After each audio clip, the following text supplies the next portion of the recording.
Hello everyone. तो अभी तक हमने देखा कॉलिजन थ्योरी, जिसमें हमने देखा क्या, rate of a chemical reaction. Okay, उसमें हमने दो चीज़ें देखे, एक एनर्जी बैरियर और दूसरा ओरिएंटेशन ऑफ ए मॉलिक्यूल पे डिपेंडेंट होता है। तो जो कि फॉर्मूला आया था क्या, P इंटू जेड, और जो मॉलिक्यूल्स होंगे तो जैसे जेड ए भी लिखा हमने, और e⁻⁻⁻⁻ तो आज हमने पढ़ने वाले हैं क्या, सेकेंड, ठीक है, जो माइक्रोस्कोपिक लेवल पे, जिसमें हम लोग देखेंगे टेम्परेचर डिपेंडेंसी।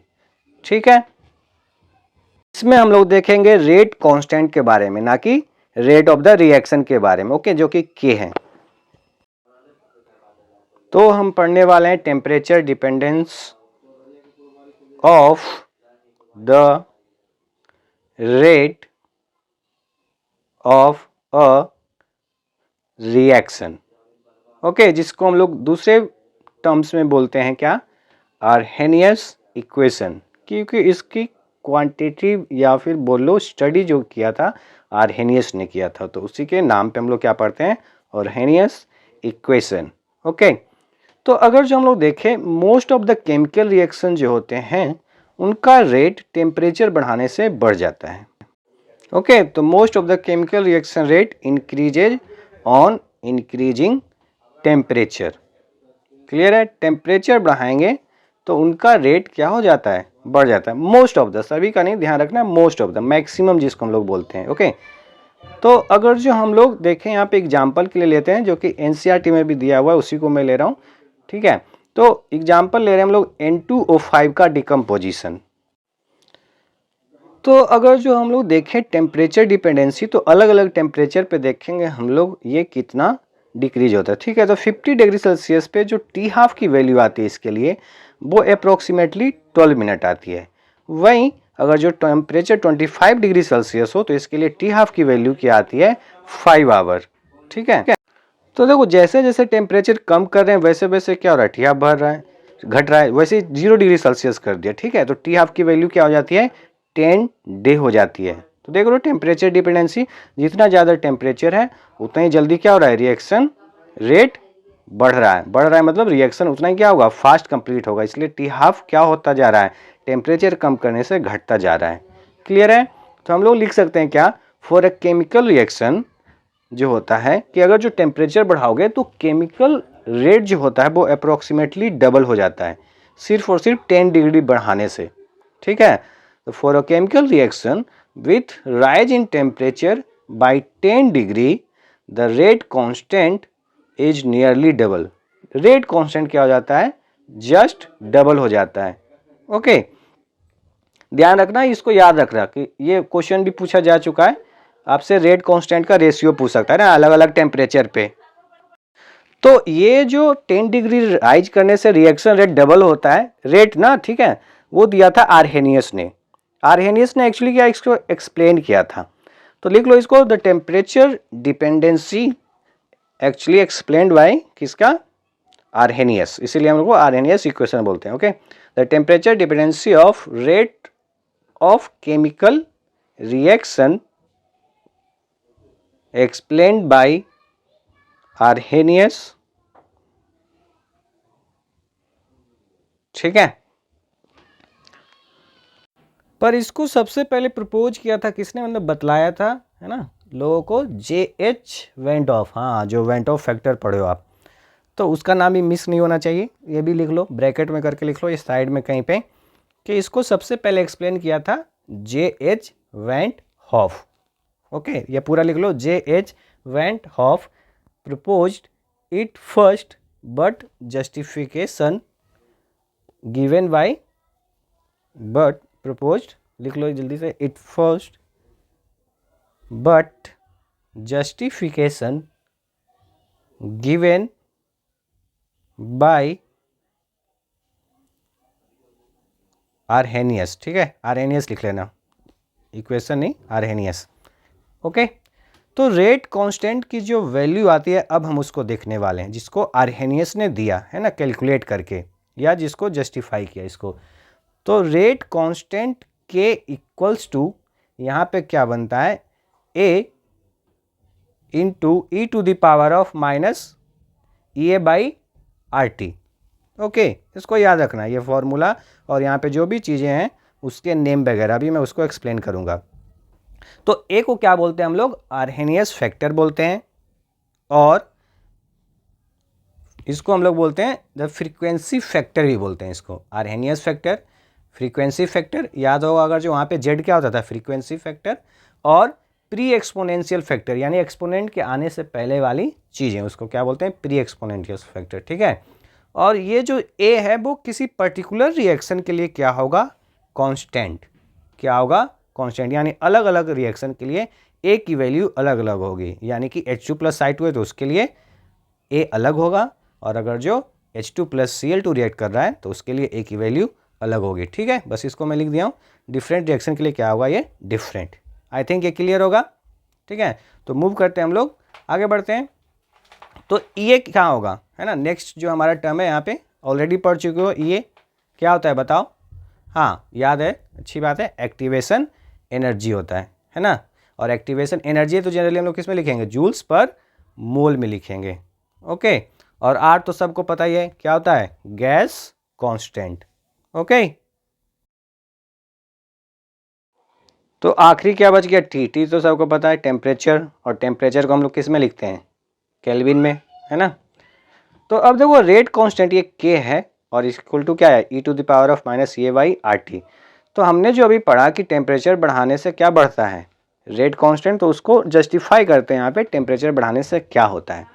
तो e⁻⁻⁴ को क्या लिख सकते हैं, e⁻⁻⁴ तो k इक्वल्स टू क्या लिख सकते हैं, e⁻⁴ ठीक है। a तो कांस्टेंट है, e भी कांस्टेंट है, r भी कांस्टेंट है, ठीक है। और सिर्फ और सिर्फ क्या हो गया यहाँ पे, टेम्परेचर वेरिएबल, यानी k जो है वो सिर्फ और सिर्फ टेम्परेचर डिपेंडेंट हो गया। तो अगर जो हम लोग टेम्परेचर बढ़ाते हैं तो E/RT है, तो t को क्या कर रहे हैं, बढ़ा रहे हैं, तो E/RT की टोटल वैल्यू क्या हो जाएगी, बढ़ाओ घट जाएगी, क्योंकि डिवीजन में है, यानी e⁻x लिखो, या मान लेते हैं कोई कांस्टेंट बन गया है ना, टेम्परेचर को बढ़ाने से हम लोग फिक्स कर दिए मतलब, तो क्या हो गया, वैल्यू घट गई पहले से। तो अगर जो वैल्यू घट गई तो e⁻⁴ की वैल्यू घटने से क्या हो गया, पूरा e⁻⁴ घट गया। पर k इक्वल्स टू हमारे पास क्या है, हाँ a/e⁻⁴ डिवीजन में जब कोई नंबर घटता है ना, तो क्या हो जाता है, टोटल वैल्यू बढ़ जाती है, जिसको हम लोग समझ सकते हैं, देखो 6/4 एग्जाम्पल से और 6/3 कर दिया है ना, 4 को कम कर दिया 3 डिवाइड वाले नंबर को, तो 6/4 की वैल्यू कितनी हो रही थी, 1.5, अब जब हमने उसको 3 कर दिया तो ये 2 हो गया, तो कौन सी वैल्यू बड़ी है, 2 ऑब्वियस बड़ी है ना, सबको दिख रहा होगा, 1.5 छोटी है, तो सिमिलरली यहाँ पे हो रहा है, यानी k की वैल्यू क्या हो गई, टेम्परेचर बढ़ाने से बढ़ गई, ओके। बस ये समझने के लिए था, कभी कभी न्यूमेरिकल में ऐसा कुछ पूछ सकता है आपसे, तो इन सब चीज़ों का ध्यान रखना, या डायरेक्टली भी पूछ सकता है, ओके। तो on increasing temperature rate constant increases, तो देखो यहाँ पे यही लिखा है हमने स्टार्टिंग में, है ना, टेम्परेचर बढ़ाने से क्या होता है, रेट कांस्टेंट की वैल्यू डबल, नियरली डबल हो जाती है, और यही हम लोग पढ़ रहे हैं, हमारा टॉपिक भी यही है, टेम्परेचर बढ़ाने से रेट कांस्टेंट पे क्या अफेक्ट होने वाला है, क्लियर है ये। और ये कैसा बढ़ेगा, एक्सपोनेंशियली, है ना, क्योंकि e⁻ है तो एक्सपोनेंशियल का ग्राफ क्या होता है, नीचे से ऊपर की ओर, है ना। अगर जो हम लोग क्या लिखें यहाँ पे, रेट कांस्टेंट के लिखें और यहाँ पे टेम्परेचर लिखें, तो टेम्परेचर बढ़ने के साथ साथ रेट कांस्टेंट की वैल्यू क्या हो जाएगी, बढ़ जाएगी, ओके।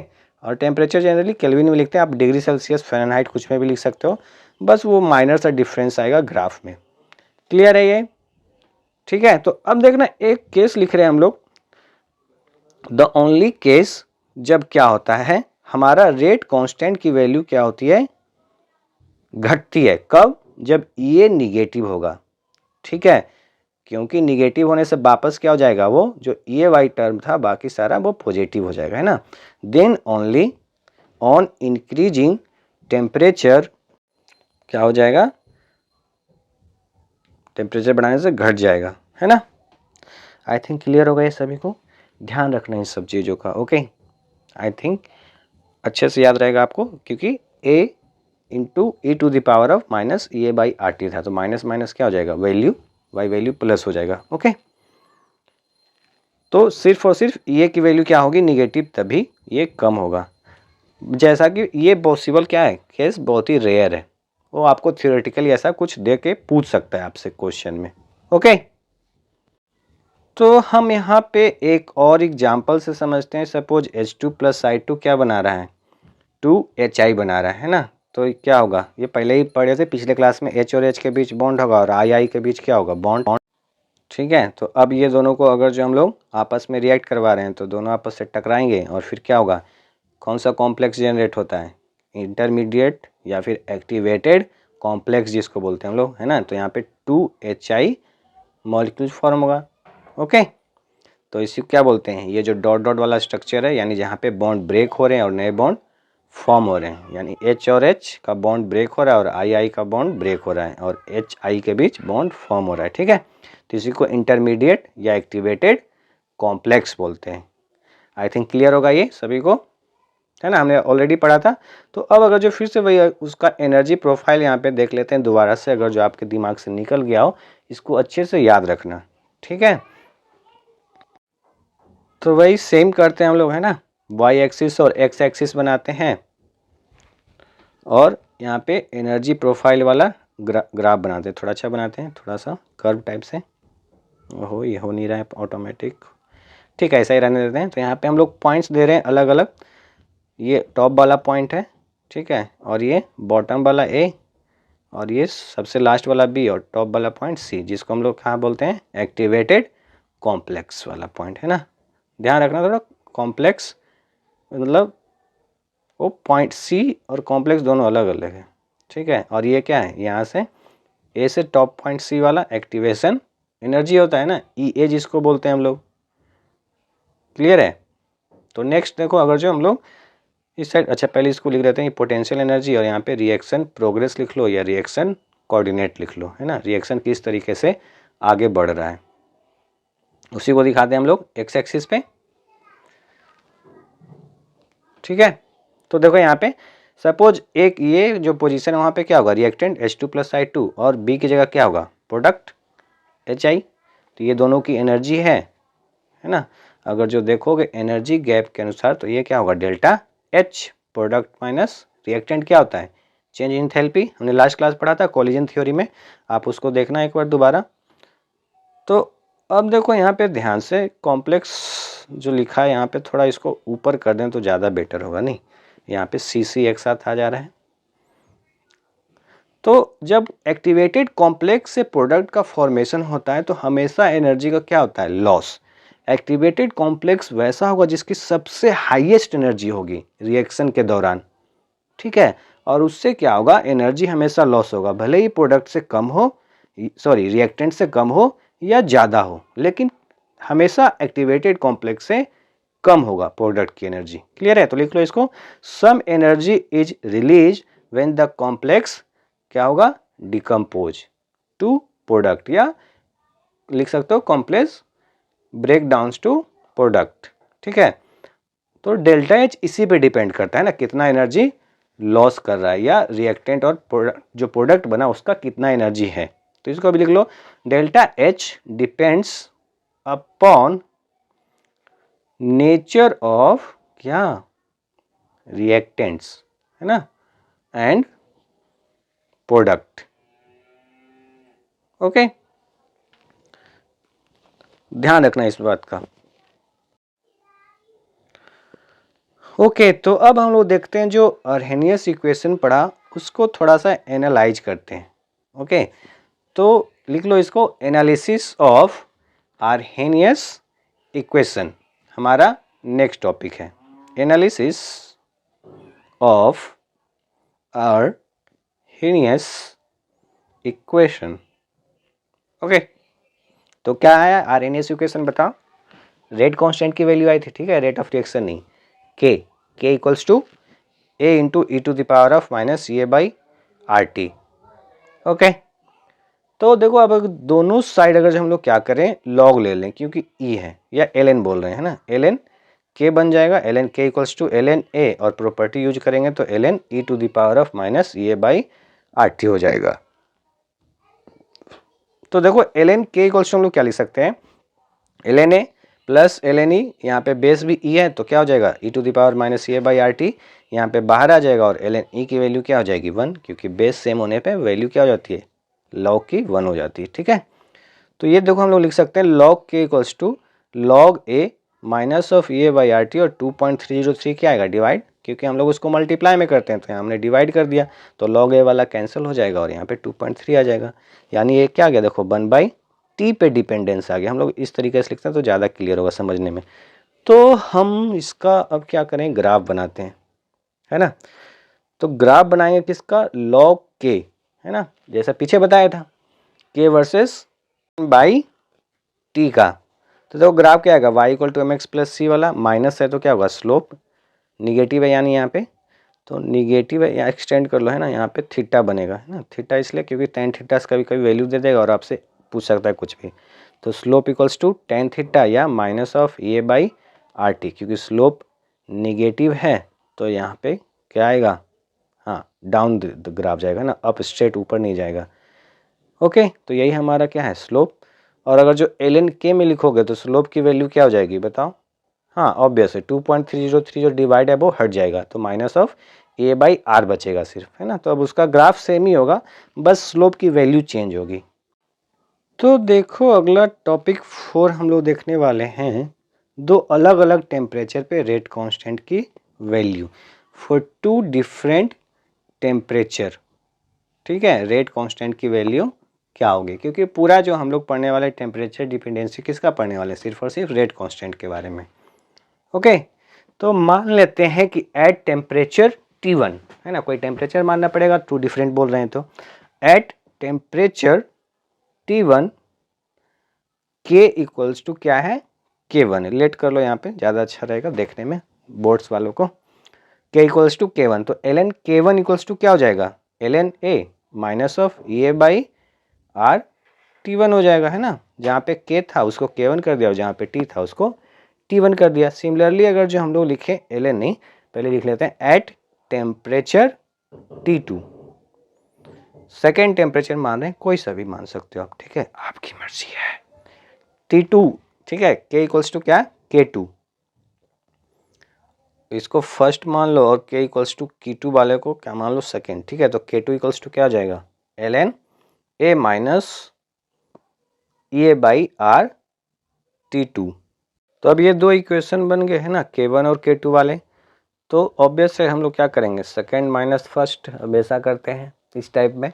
तो क्या करो subtracting equation second from first, यानी K2 ln K2 को K2 में हम लोग क्या करें ln K1 को सब्ट्रैक्ट करें, तो ln K2 minus of ln K1 क्या बन जाएगा बताओ, डायरेक्ट बता सकते हो आप, ए बाई आर को कॉमन ले लोगे तो क्या हो जाएगा 1/T1 माइनस ऑफ 1/T2। अब देखो आप इतने बड़े हो, इसको आना चाहिए, माइनस करोगे तो क्या हो जाएगा वहाँ पे प्लस हो जाएगा, है ना, क्लियर है।